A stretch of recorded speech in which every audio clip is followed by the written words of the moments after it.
Break नंतर cross फायरमध्ये आपल्या सगळ्यांचं पुन्हा एकदा स्वागत। या हत्ये प्रकरणामधील एकूण 4 आरोपींची प्रॉपर्टी जप्त करण्यात आलेली आहे। बँक अकाउंट्स फ्रीज केलेले आहेत। तसेच वाल्मिक कराडची करावी का, काय निर्णय घेतील गृहमंत्री असं सुरेश धस यांना वाटतं? तुम्ही भेटून आलेला आहात त्यांना?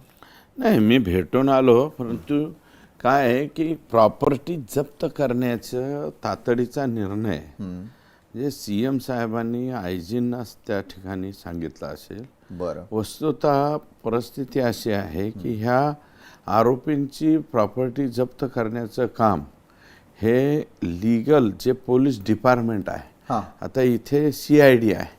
CID ह्या सर्वांची प्रॉपर्टी जप्त करण्याची विनंती ही मला वाटतं सेशन कोर्ट म्हणून त्यांनी केजला केलेली आहे। बरं, ती अजून त्याची ऑर्डर झालेली नाही। त्याची ऑर्डर पुढच्या आठवड्यात होईल बरं, आणि पुढच्या आठवड्यात झाली तर 4च काय, याच्या 4 कुठं 7 आरोपी तर तिथेच आहेत। 6 आरोपी डायरेक्ट 302 मध्ये, एक आरोपी 120B मध्ये विष्णू चाटे, आणि आता इन्व्हॉल्वमेंट त्याचं दिसलं की तो बी 302 मध्ये येणार। आणि हे वाल्मिक अण्णा कराड जे आहेत यांचं जर शुक्रवारचा फोन जर त्यांचा असेल, गुन्हा दाखल करू नका, कारण या प्रकरणाची सुरुवात कधीपासून झालेली आहे, शुक्रवारपासून झाली। आणि त्या कंपनीच्या अधिकाऱ्यांनी काय दिलेले स्टेटमेंट की 2 महिन्यापूर्वी मला उचलून परळीला नेलं। ह्या घटनेची सुरुवात 2 महिन्यापासून। कोणी बोलवलं होतं परळीला? वाल्मिक कराडांनी। मग कराडांचं इन्व्हॉल्वमेंट नाही असं कसं?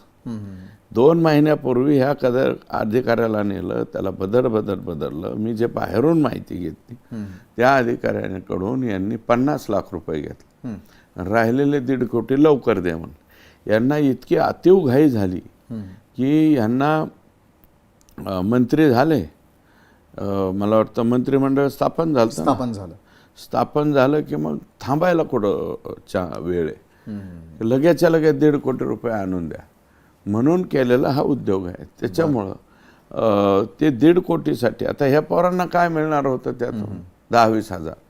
आणि काय की हे सुदर्शन घोले नावाचा जो मुलगा आहे, आरोपी आहे, त्याचं घर 4 का 6 पत्र्याचं आहे। अच्छा, आणि ते स्कॉर्पिओ गाडी वापरतो। हे लॉजिक कसं काय जमतं? आता माझी स्वतःची गाडी घेऊन मी फिरतो तर मला पण संध्याकाळी विचार करावा लागतं आपलं डिझेल किती जळालं, आपण किती फिरलोय ते। मग जर सुदर्शनचं घर 4-6 पत्र्याचं असेल, त्याच्याकडं सुमो येते, मग ही सुमो कोणी दिली, काय दिली, हे आता चौकशीत सगळं पुढे येईल। बरोबर। आणि मग तुम्ही प्रॉपर्टी अटॅचचं म्हणताय तर 101% वाल्मिक कराड यांची प्रॉपर्टी अटॅच झाली पाहिजे। आणि वाल्मिक कराडांची प्रॉपर्टी अटॅच झाल्याशिवाय, त्यांचे अकाउंट सीज झाल्याशिवाय त्यांनी इतर कोणते कोणते गुन्हे केलेले आहेत ते उघड होणार नाहीत ना।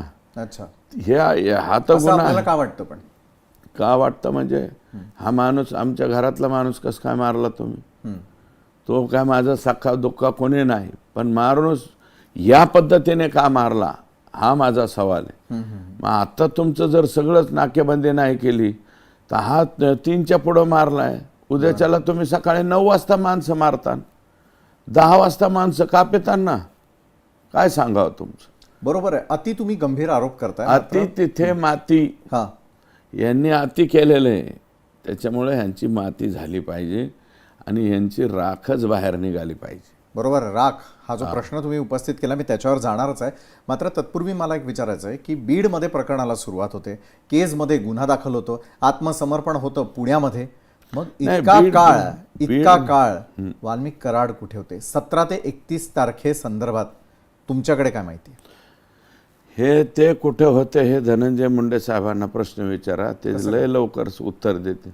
ही धनंजय मुंडे साहेब आणि हे 2 जण जे आहेत ना, हे म्हणजे शोले पिक्चर मधला नाही का ते कॉइन, अमिताभ बच्चनचा, दोन्हीकडे विहेडच असतो, तसं ते 2 एकच आहेत। दोघेही एकच आहेत। आणि मग त्यांनी मदत केली असेल, इकडं थांब तिकडं थांब, हे कर ते कर। म्हणजे मी म्हणत नाही की धनंजय मुंडे ह्यातले गुन्हेगार आहेत, मी आत्तापर्यंत म्हणलेलं नाही, बरं का। आता ज्यावेळेस चौकशी चालू होईल, चौकशीमध्ये जर यांचा कुठं तार मला नाही वाटत त्यांनी. बरं, आरोपी नाही असं तुम्ही एका बाजूला म्हणता, मात्र वाल्मिक कराड यांची पार्श्वभूमी काय, मग त्यांची ओळख पाळख किंवा त्यांचा संबंध कसा काय जोडता आपण? नाही नाही, माझी स्वतःची ओळख आहे. वाल्मिक कराडांची ओळख कोणाशी नाही, बीड जिल्ह्यातल्या सगळ्या पॉलिटिकल लीडरची आहे. बरं. परंतु काय आहे की गेल्या 5 वर्षामध्ये 19ला हे जे पालकमंत्री झाले आमचे धनंजय मुंडे साहेब, काही काही आयडिया त्यांच्याही डोक्यातल्या असू शकतात ना. ते पण हा बरंच संशय आहे. का व्यक्त करावा आता असं वाटतं जे तुम्हाला सातत्याने? एक मिनिट आहे का, आता जे जितेंद्र आव्हाड बोललेत ना, सगळ्या खुनाच्या चौकशा व्हा असं काहीतरी कानावर आलंय माझ्या. बरोबर आहे. तर माझं म्हणणं असं आहे की पाठीमागच्या सगळ्या खुनांच्या थोड्याशा चौकशा झाल्या पाहिजेत. बीडमधल्या कोणी खून केला, काय केला, कसा केला. हे बीड परळीमध्ये 10, 12, 15ची लिस्ट आहे खुनाची. ते लोक ऑफ द रेकॉर्ड बोलतात, समोर येऊन बोलत नाही. बरं, पण वाल्मिक कराड यांची पार्श्वभूमी काय आहे, म्हणजे एवढा दबदबा का त्यांचा? हे बघा, पार्श्वभूमी काय नाही, ते अतिशय प्रामाणिकपणे मुंडे साहेबांच्या घरी सगळं काही बाजारहाट आणणं, हे करणं, ते करणं, इतकं काम करत होता तो. पुढं ज्यावेळेस ते कॉलेजची निवडणूक लागली, त्या कॉलेजच्या निवडणुकीमध्ये हाणामाऱ्या झाल्या, त्यात त्यांच्या पायाला गोळी लागली वाल्मिक अण्णांची. बरं. पायाला गोळी लागली तेव्हापासून मग ते अटॅचमेंट वाढली कुटुंबाची. बरं. अटॅचमेंट वाढली, नंतर मग पंडितांना च्या जवळ गेले, तर मग ते राहिले. मग धनंजय मुंडे साहेबांचं त्यांचं प्रेम जुळलं. ते तसंच ते धनंजय मुंडे साहेबाबरोबर राहिले आणि राहिले ते एकदम मग सगळंच त्यांचं सांभाळायला लागले ते. अच्छा. मग धनंजय मुंडे साहेबांना काय पाहिजे, काय नाही पाहिजे, हे सगळं त्यांच्या थ्रू येत गेलं. आणि मग काय वाल्मिक बघतोय सगळं, आपल्याला काय बघायचं.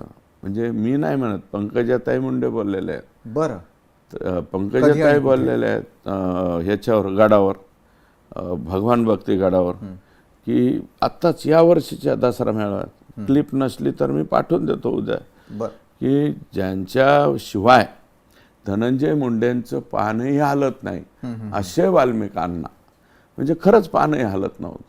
मग ते वाल्मिक अण्णांनी DPTची बघायची, वाल्मिक अण्णांनी शहरी DPTची बघायची, वाल्मिक अण्णांनी कृषी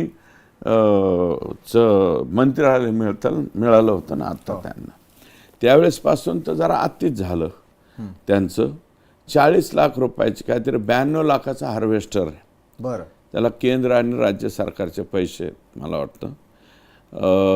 त्याच्यामध्ये 92 लाखापैकी 40 लाखाची सबसिडी ही केंद्र आणि राज्य आणि हे कृषी मंत्रालयाकडून आहे. तर हे काय करायचे, 40 लाख सबसिडीला बऱ्याचशा लोकांना 8 लाख रुपये मागितले. वाल्मिक अण्णाकडे 8 लाख जमा केल्याशिवाय तुमची फाईल मंजूर होणार नाही. मग आता हे इतकाले पैसे ह्यांच्याकडे गेले. राखेचा पैसा वाल्मिक अण्णा, वाळूचा पैसा वाल्मिक अण्णा, आमकं वाल्मिक अण्णा. त्याच्यामुळे वाल्मिक अण्णाचा तुम्ही दबदबा. सातत्याने आरोप करताय, पुरावे आहेत आपल्याकडेच? सगळे पुरावे आहेत. आमच्या जिल्ह्याभरात तुमची टीम पाठवा ना, लोकशाहीची टीम पाठवा. जरा 10-20 तुमचे हे दांडोक्यावाले पाठवा, रिपोर्टर. रिपोर्टरांना पाठवा 10-20 लोकांना, आणि सामान्य माणसात जाऊन विचारा ना काय आहे काय नाही, हे खरं आहे का खोटं आहे. नाहीतर त्यांनी माझ्यावर, मी जे बोलतोय ना, माझ्यावरती आबरू नुकसानीचा दावा दाखल करावा. त्याला धनंजय मुंडेंनी करावा. मी जर हे खोटं बोलतोय असं त्यांना वाटत असेल तर धनंजय मुंडे यांनी माझ्यावरती आबरू नुकसानीचा दावा दाखल करावा. मी त्याला सामोरं जायला तयार आहे. बरं, तुम्ही सातत्यानं आरोप करताय, त्या आरोपांना प्रत्युत्तर दिलं जातं का? तुम्ही जे आव्हान देताय ते आव्हान स्वतः धनंजय मुंडे स्वीकारतात का, याकडे आपलं लक्ष असेलच. मात्र तत्पूर्वी सरपंच संतोष देशमुखांची हत्या पवनचक्कीच्या वादातून की त्या हत्येमागचं कारण आणखी काही वेगळं आहे, याविषयी देखील आपण सुरेश धस यांच्याबरोबर चर्चा करणार आहोत एका छोट्याशा ब्रेक नंतर. कुठेही जाऊ नका, पाहत राहा.